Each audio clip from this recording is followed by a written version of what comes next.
Hello, welcome back to my channel Shivani the Shubh Nayak में आप सबका स्वागत है। और आप सब कैसे हैं? आई होप सब लोग अच्छे होंगे, स्वस्थ होंगे, मस्त होंगे और मन लगा करके पढ़ाई कर रहे होंगे। तो जैसे कि दोस्तों, हमने लास्ट 36 क्वेश्चनों की लास्ट जो वीडियो आपने देखी होगी उसमें 36 क्वेश्चन कंप्लीट किया है और आज का सेशन हमारा 37 क्वेश्चन से स्टार्ट हो रहा है। और यहाँ पर वैसे आपको ये तीसरा प्रैक्टिस सेट कराया जा रहा है 125 नंबरों का। तो आइए हम अपनी वीडियो का बिना समय गवाए करते हैं अपने सेशन को स्टार्ट। यहाँ पर मैस्लो ने कौन सा सिद्धांत दिया था? तो मैस्लो ने आपका आवश्यकता का सिद्धांत दिया था। इसने कितने प्रकार की आवश्यकताएं बताई थी? तो मैस्लो ने 5 प्रकार की आवश्यकताएं बताई थी। आपकी सामाजिक आवश्यकताएं, शारीरिक आवश्यकताएं, भौतिक आवश्यकताएं क्या क्या होती हैं मनुष्य के जीवन में। तो मैस्लो ने 5 प्रकार की, तो इसने यहाँ पर आवश्यकता की श्रेणीबद्धता मैस्लो से रिलेटेड है। दूसरा है फोन ब्रेनर ने क्या दिया था आपका? ये जो फोन ब्रेनर है, इन्होंने परिस्थिति सिद्धांत दिया था और इसमें परिस्थिति सिद्धांत में इन्होंने 4 सिस्टम बताए थे आपके। जैसे कि लास्ट वीडियो में मैंने आपको बताया हुआ है, इन्होंने एक्सो मीसो इस तरीके के 4 सिस्टम बताए थे यहाँ पर। तो फ्रोन ब्रेनर का एक्सो सिस्टम से रिलेटेड हो जाते हैं ये। एरिक्सन ने क्या बताया था? आपने देखा होगा, विश्वास बना विश्वास इन्होंने अपने सिद्धांत में बताया है। तो यहाँ पर पहचान बनाना एरिक्सन ने बताया अपने सिद्धांत में कि मनुष्य को अपनी पहचान बनानी चाहिए। वाइगोट्स्की का सिद्धांत कौन सा है? जोन ऑफ प्रॉक्सिमल डेवलपमेंट किससे रिलेटेड है? ये वाइगोट्स्की की एक किताब है, जोन ऑफ प्रॉक्सिमल डेवलपमेंट। तो आपका यहाँ पर ए का चौथा हो जाएगा। ए का चौथा तो 3 जगह आ रहा है, ब्रॉन फ्रेन। और यहाँ पर वी का पहला हो जाएगा, तो बी का पहला भी आपका 2 जगह आ रहा है। तो अब हम तीसरा देखेंगे, एरिक्सन सी का आ रहा है दूसरा। तो यहाँ पर आपका चौथा आंसर बिल्कुल ठीक हो जाएगा। ठीक है, नेक्स्ट प्रश्न आता है, विकासात्मक कार्य किसके द्वारा दिए गए हैं? विकासात्मक कार्य आपके हैविंग हस्ट के द्वारा दिए गए हैं। नेक्स्ट है, पियाजे की निम्नलिखित में से किस कल्पना में महत्व को कम आंका गया है? संज्ञानात्मक क्षमता को, या फिर आपकी भाषा का महत्व, सामाजिक अनुनय क्रिया का महत्व, या उपयुक्त सभी? तो आपकी संज्ञानात्मक जो क्षमताएं हैं उनको भी पियाजे के सिद्धांत में आंका गया है। भाषा का महत्व भी बताया गया है, सामाजिक अनुक्रिया, इसका उपयुक्त सभी आंसर बिल्कुल ठीक हो जाएगा। नेक्स्ट प्रश्न है, मनोसामाजिक विकास का सिद्धांत किसके द्वारा दिया गया है? तो मनोसामाजिक विकास का सिद्धांत आपका सिगमंड फ्राइड के द्वारा दिया गया है। एरिक्सन के मनोसामाजिक सिद्धांत में उद्योग विरोधहीनता के स्तर को किस प्रकार पहचाना जा सकता है? बच्चों का स्तर, मध्य बचपन, किशोरावस्था या युवा प्रवणता? तो एरिक्सन के मनोसामाजिक सिद्धांत में उद्योग विरोधहीनता को मध्य बचपन जो है आपका इसमें पहचाना गया है। नेक्स्ट है आपका, साइको स्पेशल थ्योरी के निर्माता कौन थे? एरिक्सन थे, जीन पियाजे थे, या फ्रायर थे? तो साइकल स्पेशल थ्योरी के जो निर्माता थे एरिक्सन थे। ठीक है, मनोसामाजिक विकास की अवस्थाओं को सही क्रम में लिखिए। उत्पाद बनाम निष्क्रियता, ये मनोसामाजिक विकास सिद्धांत किसका था? एरिक्सन का था। और इन्होंने क्या क्या बताया था इसमें? तो इन्होंने सबसे पहले बताया था पहल शक्ति, नेतृत्व बनाम दोष अपराध। दूसरा आपका बताया था इन्होंने पहचान बनाम भूमिका संभ्रांति। तीसरा उत्पादन बनाम निष्क्रियता बताया था। और चौथा बताया था इन्होंने अहम एकीकरण समाकलन बनाम निराश। ठीक है, तो चौथा इसमें यहाँ पर कहाँ आ रहा है? चौथा आपका इसमें दूसरे में आ रहा है, तो इसमें दूसरा आपका राइट आंसर हो जाएगा। ठीक है, नेक्स्ट है, मनुष्य में कितने जोड़े क्रोमोसोम के पाए जाते हैं? तो मनुष्य में आपके 23 जोड़े पाए जाते हैं। और आपसे इस तरीके से भी पूछा जा सकता है कि मनुष्य में कितने गुणसूत्र पाए जाते हैं? तो गुणसूत्र आपके 46 पाए जाते हैं। अगर जोड़े पूछ रहा है तो 23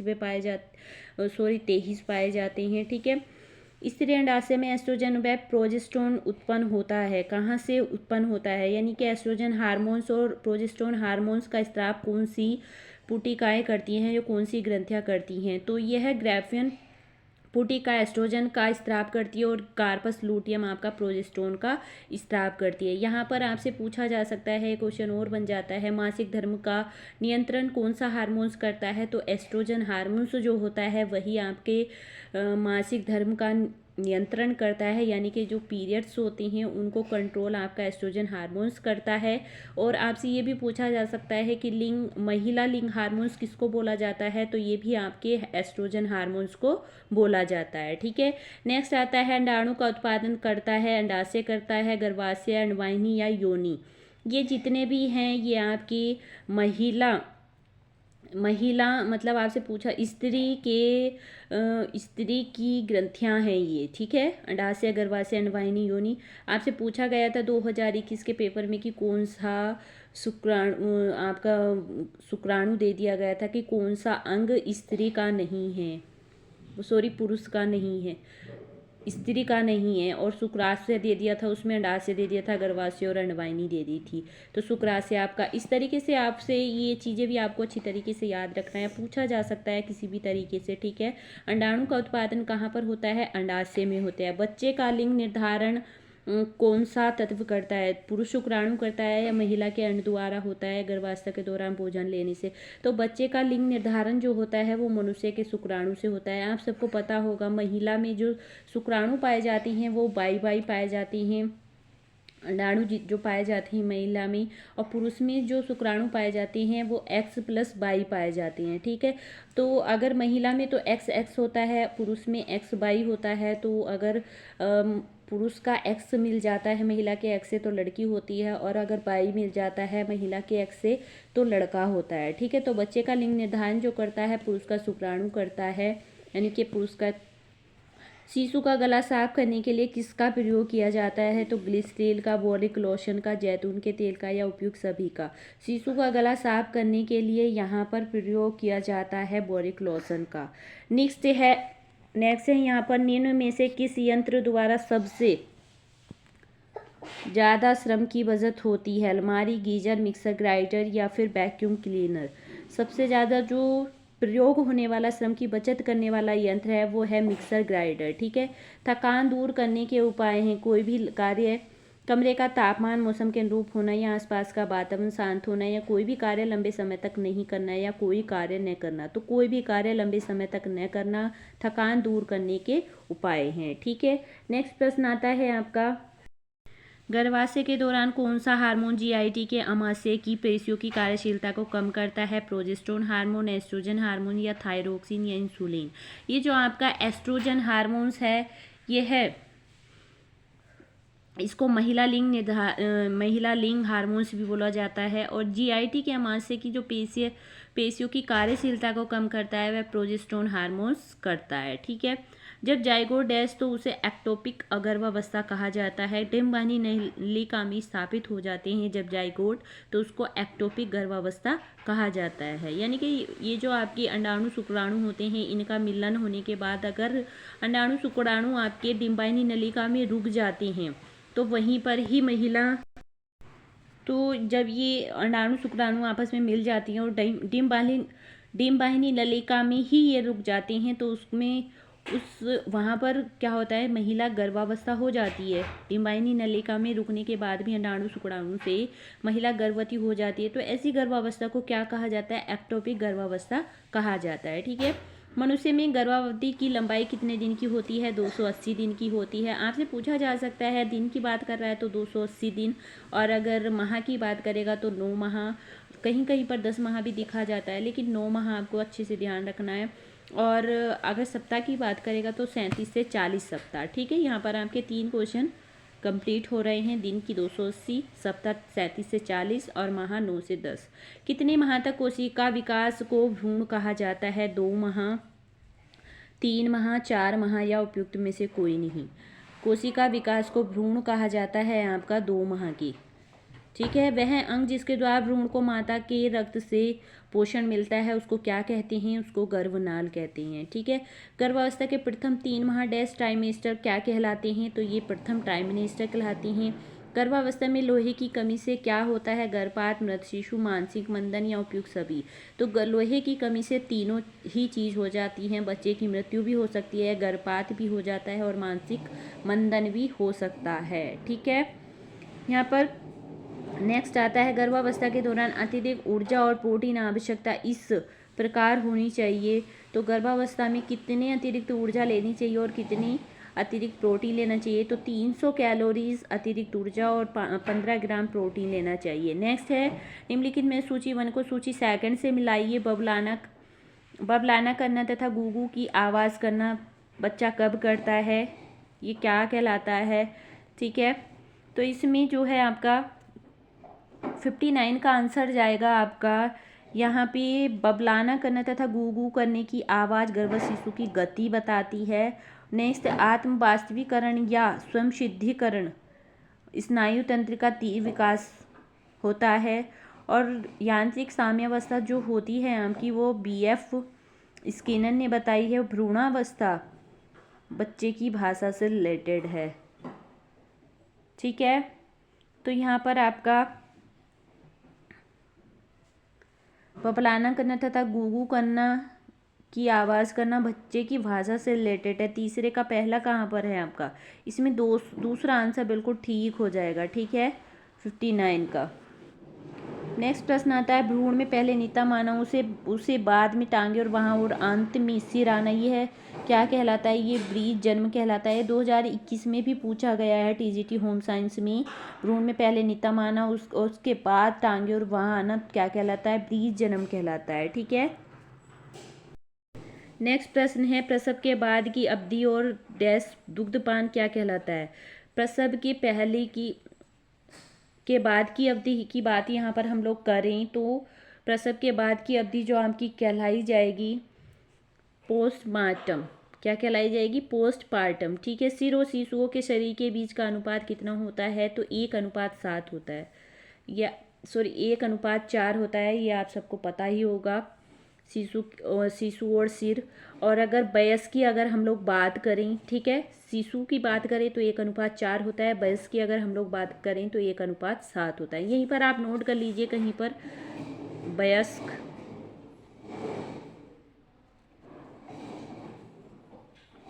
ठीक है, वयस्क का 1:7 होता है और शिशु का 1:4 होता है। एक शिशु 6 से 12 माह की सामान्य हृदय गति होती है, कितनी होती है, 80 से 140 प्रति मिनट होती है। 63 का आपका तीसरा हो जाएगा। शिशु के कपड़ों में यह गला आरामदायक होता है, कौन सा गला शिशु के लिए आरामदायक होता है, गोल गला, कार्टर, बड़ा गला या चौकोर। गोल गला शिशु के लिए आरामदायक होता है। 1 वर्ष की उम्र में शिशु का वजन जन्म भार का डैश गुना हो जाता है, कितना हो जाता है, 3 गुना हो जाता है। और यहीं पर अगर हम बात करें, ये 1 वर्ष की बात कर रहा है और 6 माह की अगर हम बात करें तो दुगना हो जाता है। ठीक है, शिशु का 1 वर्ष में 3 गुना हो जाता है और 6 माह में दुगना हो जाता है। बालक के जन्म के पश्चात पहला माँ का दूध जो शिशु उन्मुक्ति देता है वह क्या कहलाता है, कोलेस्ट्रम कहलाता है। ये भी आपके 2021 में पूछा गया है। धात्री अवस्था में दुग्ध के स्रावण के लिए हार्मोन कौन सा हार्मोन्स होता है, थायरोक्सिन हार्मोन्स होता है या फिर आपका ऑक्सीटोनिन, पेप्सिन, रेनिन। ये जो ऑक्सीटोनिन है ये दुग्ध स्रावण के लिए आवश्यक होता है। रेनिन जो होता है 8 वर्ष तक के बच्चों में दूध का पाचन करता है। ठीक है, पेप्सिन प्रोटीन को पचाता है। ये जो थायरोक्सिन हार्मोन्स होता है ये आपका थायराइड ग्रंथि में पाया जाता है। ठीक है, वस्त्रों में बिस्तर गीला करने की आदत निम्न का नतीजा हो सकती है। तो 67 का आपका तीसरा आंसर बिल्कुल ठीक जाएगा। बच्चों में बिस्तर गीला करने की आदत निम्न का नतीजा हो सकती है। तो ये क्या है, खराब स्वास्थ्य, पर्याप्त प्रशिक्षण, मनोभावात्मक, उपयुक्त सही हो जाएगा। चौथा बिल्कुल सही हो जाएगा, उपयुक्त सभी। प्रारंभ के 2 दिन माँ के स्तन से निकलने वाला गाढ़ा पीला द्रव क्या कहलाता है, तो ये आपका कोलेस्ट्रम कहलाता है। ठीक है, इसमें क्या क्या पाया जाता है आप कमेंट बॉक्स में बताएंगे। कौन सा विटामिन पाया जाता है और इसमें क्या क्या पाया जाता है, एंटीबॉडीज भी इसमें पाए जाते हैं। स्वस्थ सामान्य शिशु की लंबाई कितनी होती है, 6 से 18, 20 से 40, 18 से 20। तो स्वस्थ सामान्य शिशु की लंबाई 18 से 20 इंच होती है। निम्नलिखित में से कौन सा टीका इंट्राम्यूस्क्यूलर मार्ग द्वारा दिया जाता है, खसरा का, MMR का या फिर आपका BCG का, DPT का। तो इसमें जो आपका टीका है इंट्राम्यूस्क्यूलर मार्ग द्वारा खसरा का टीका दिया जाता है। ये जो आपका MMR होता है ये मम्पस, मिजल्स और रूबेला होता है। BCG का टीका जन्म के तुरंत बाद लगाया जाता है और ये सबसे पहला टीका होता है। DPT क्या है आपका, डिप्थीरिया, पर्टुसिस, टिटनिस होता है। इसमें ये 3 बीमारी होती हैं, 3 बीमारियों का एक टीका लगता है। ठीक है। नेक्स्ट आता है तो आपका 71 का फर्स्ट आंसर हो जाएगा। सामाजिक व्यवहार जन्म के समय शुरू होता है, सत्य सत्य। सामाजिक व्यवहार जन्म के समय शुरू होता है, नहीं होता ना, बच्चा जानता भी नहीं है कि समाज क्या होता है, तो यहाँ पर आपका सत्य आंसर बिल्कुल ठीक हो जाएगा। एक शिशु सहारा लेकर बैठना आरंभ करता है किस आयु में? 3 माह में, 3 से 5 माह में, 4 से 5 माह में या 6 से 7 माह में? तो एक शिशु सहारा लेकर बैठना कब प्रारंभ करता है? 6 से 7 माह में। ठीक है। नेक्स्ट प्रश्न आ जाएगा आपका, सर्वप्रथम समाजशास्त्र शब्द का प्रयोग किस सन में किया गया था? तो ये आपका किया गया था 1838 में। और ये किसके समाजशास्त्र के पिता किसको कहा जाता है? अगस्त काउंटे को। ठीक है। बालक के प्रारंभिक सामाजिक विकास का आधार्य कारक क्या होता है? उसकी शारीरिक स्थिति, उसकी वंशानुगत विशेषताएं या मानसिक स्थिति या सामाजिक अंतर। बालक के प्रारंभिक सामाजिक विकास का आधार्य कारक होता है उसकी मानसिक स्थिति। अगर बच्चा मानसिक स्थिति से, अपनी मेंटल कंडीशन से ठीक होगा तो वो समाज में भी बैठना या समाज में जो जितने भी कार्य होते हैं उनको करना प्रारंभ भी करेगा और सीखेगा भी। समाज में आचार विचार सब कुछ मतलब सीखेगा अगर उसकी मानसिक स्थिति बिल्कुल ठीक है तो। ठीक है। अब नेक्स्ट आता है, एक विशेष आयाम में वस्तुओं की तुलना करना और उन्हें व्यवस्थित करने की क्षमता को पूर्व विद्यालय बच्चों में कहा जाता है। विशेष आयाम वस्तुओं की तुलना करना पूर्व विद्यालय बच्चों में क्या कहा जाता है उस क्षमता को? तो यहाँ पर आपका आंसर हो जाएगा 76 का आंसर हो जाएगा वर्गीकरण, श्रेणीकरण, संरक्षण या वस्तु स्थायित्व। तो ये जो आपकी पूर्व विद्यालय बच्चों में हैं वस्तुओं की तुलना करने को कहा जाता है श्रेणीकरण। वे आपने देखा होगा जब तुलना करते तो अपनी ये मेरी चीज़ है, ये मेरी चीज़ है, मतलब वो बांट देते हैं चीज़ों को। नेक्स्ट आता है, पियाजे द्वारा उपयोग किए गए शब्द अहमवादी का अर्थ है कि बच्चे जो चाहते हैं वह पाने के लिए चिंतित होते हैं, अपने सापेक्ष महत्व में विशेष को देखते हैं, एक घुमावदार रीति से सोचते हैं या अपने अहम के प्रति चिंतित होते हैं। तो पियाजे द्वारा जो अहमवादी शब्द का अर्थ होता है बच्चों में, वह जो चाहते हैं उसे पाने के लिए चिंतित होते हैं। ठीक है। बालक के संवेगों की विशेषता नहीं है, संवेगों में उग्रता, संवेगों में शीघ्रता, संवेगों का बार बार प्रकटीकरण या संवेगों की स्थायी प्रकृति। तो ये जो आपकी संवेगों की स्थायी प्रकृति है ये बच्चों में नहीं रहती है। बच्चे के जो इमोशंस होते हैं वो बदलते रहते हैं। आपने देखा होगा कभी उसको गुस्सा आता है, कभी वो प्यार से बातें करने लगता है, तो उसके जो इमोशंस होते हैं बच्चे के वो बदलते रहते हैं, उसमें स्थायी प्रकृति नहीं पाई जाती है। तो ये बालक में संवेगों की विशेषता नहीं है। ठीक है। बार बार ये भी है, बार बार प्रकट होते रहते हैं, कभी वो प्यार से बोलेगा, कभी उस पर मतलब उसके संवेग जो हैं वो चेंज होते रहते हैं। ठीक है। लेकिन स्थायी नहीं रहते हैं, कभी भी 24 घंटे एक साथ थोड़ी रहता है, बच्चा चेंज होता रहता है, कभी प्यार से, कभी गुस्से से, कभी ऐसे कभी वैसे, है ना। तो स्थायी प्रकृति संवेगों की विशेषताओं में नहीं आएगा। नेक्स्ट है, बच्चों की यौन अंगों के प्रति जिज्ञासाओं को बढ़ने से रोका जा सकता है कैसे? उनकी रुचि संगीत, कला, नृत्य या किसी रचनात्मक कार्य में लगाकर या बाजार से यौन अंगों से संबंधित जानकारी देकर या विचार विमर्श द्वारा। उनकी रुचि संगीत, कला, नृत्य या किसी रचनात्मक कार्य में लगा करके। ठीक है। अगर अपने बच्चों को आपको एक्टिव बनाना है या किसी भी तरीके की गलत बातों से दूर रखना है तो उसको जितना हो सके उसे मतलब अगर उसका पढ़ाई में मन नहीं लग रहा तो उसे ड्राइंग में लगा दीजिए, किसी और चीज़ में लगा दीजिए, डांस में लगा दीजिए, बहुत सारी चीज़ें हैं, लेकिन बच्चे को हमेशा रचनात्मक कार्यों में लगा करके बिजी रखना चाहिए ताकि ये जो अलग गलत बातें होती हैं वो बच्चों के मन में ना आए। अब ऐसा तो नहीं है कि आप बच्चे का अगर यौन मतलब उसकी जो यौन अंगों के प्रति जिज्ञासाएं वो जाग रही हैं तो उसको आप बुक ला के दे दोगे यौन अंगों की? नहीं, ऐसा तो नहीं है ना। तो सबसे पहला आंसर आपका बिल्कुल ठीक हो जाएगा। बालक में किस अवस्था में ईर्ष्या भाव उत्पन्न होता है? 1 से 1.5 वर्ष, 1.5 से 2 वर्ष, 2 से 3 वर्ष या फिर आपका 3 से 4 वर्ष। ईर्ष्या का जो भाव होता है बच्चों में वो आपका 3 से 4 वर्ष में उत्पन्न होता है। ठीक है। नेक्स्ट प्रश्न आ जाएगा आपका, जब दमित संवेगों की अभिव्यक्ति सृजनात्मक और सांस्कृतिक क्रियाओं द्वारा की जाती है तो उसे क्या कहती हैं? शारीरिक रेचन कहते हैं, मानसिक रेचन कहते हैं, या स्वतंत्र अभिव्यक्ति या संवेगात्मक?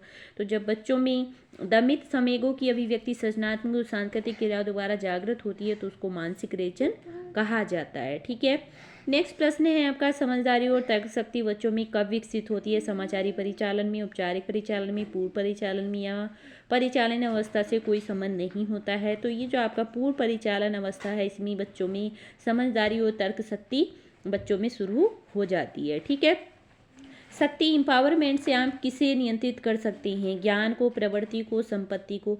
आपकी जो ये शक्ति होती है उसे आप मतलब एनर्जी होती है या फिर आप ऊर्जा मान लीजिए, उसको आप किस चीज़ को उससे आप कंट्रोल कर सकते हैं? ज्ञान से।